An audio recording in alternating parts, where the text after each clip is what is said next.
Bhagavan says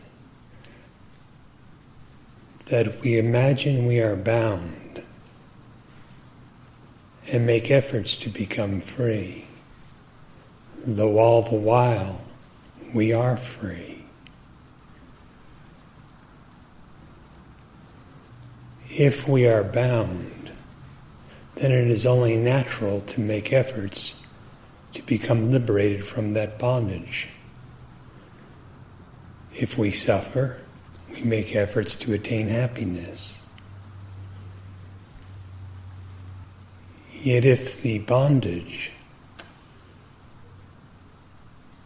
is merely imagined, what kind of effort then is to be applied? It is only that of knowledge which puts an end to the imagination.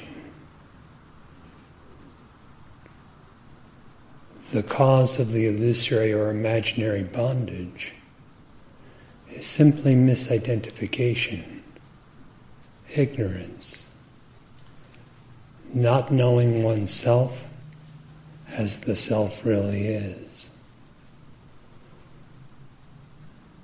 So then, if we deeply and consistently inquire, who am I? The illusory nature of bondage becomes apparent.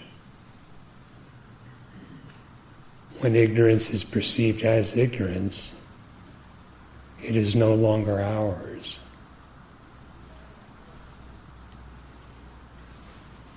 Of all the forms of ignorance, that is, of all the misidentifications,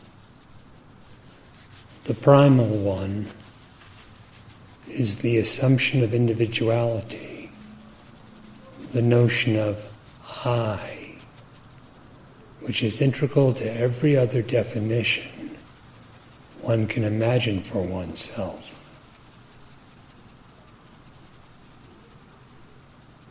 So then, who am I?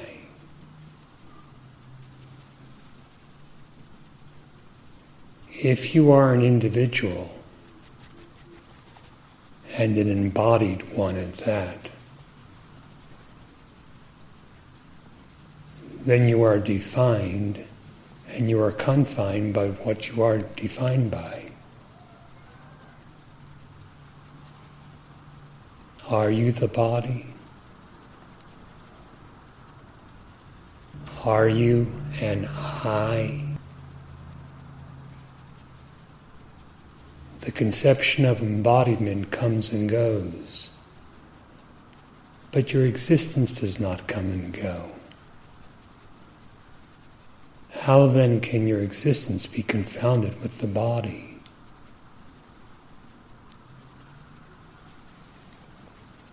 Similarly, the supposition of existing as an individual, the idea of I, rises and sets, but your existence does not rise and set. How then can I be an I?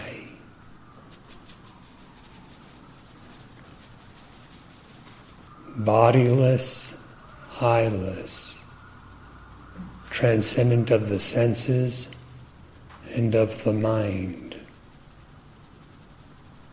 Your real nature, Satchidananda, being consciousness bliss, shines.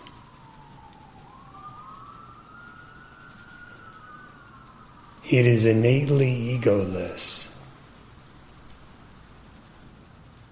It is utterly undifferentiated. Who then imagines illusion?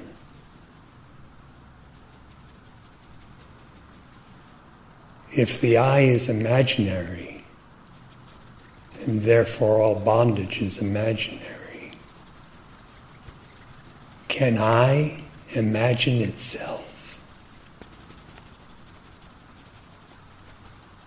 By such profound inquiry, realizing your nature to be the knowledge, the consciousness itself, find out the impossible character of ignorance.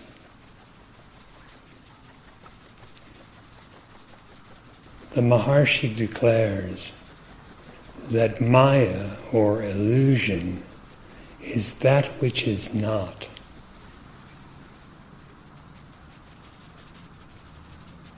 One's bondage is never real. Not a drop of it is real. And what is real is always and perfectly full, immutably so.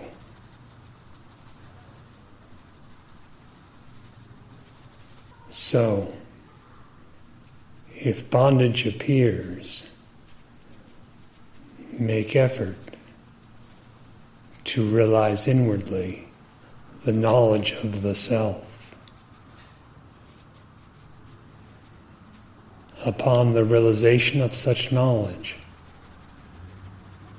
you see that in the absence of a bound individual, the bondage was never real. There is neither the illusion nor the one who experiences it. Just one self, which is Brahman, alone exists. It is that which has been free all the while.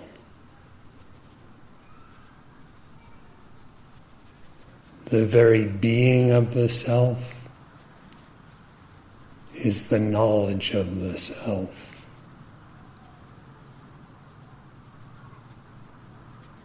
If for you it seems otherwise, find out for whom is it otherwise. If illusion appears in the form of I, the body, the world, find out for whom it appears. The illusion, being unreal, will vanish.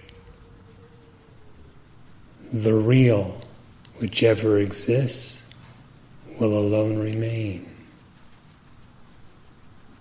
And that is yourself, the Supreme Consciousness.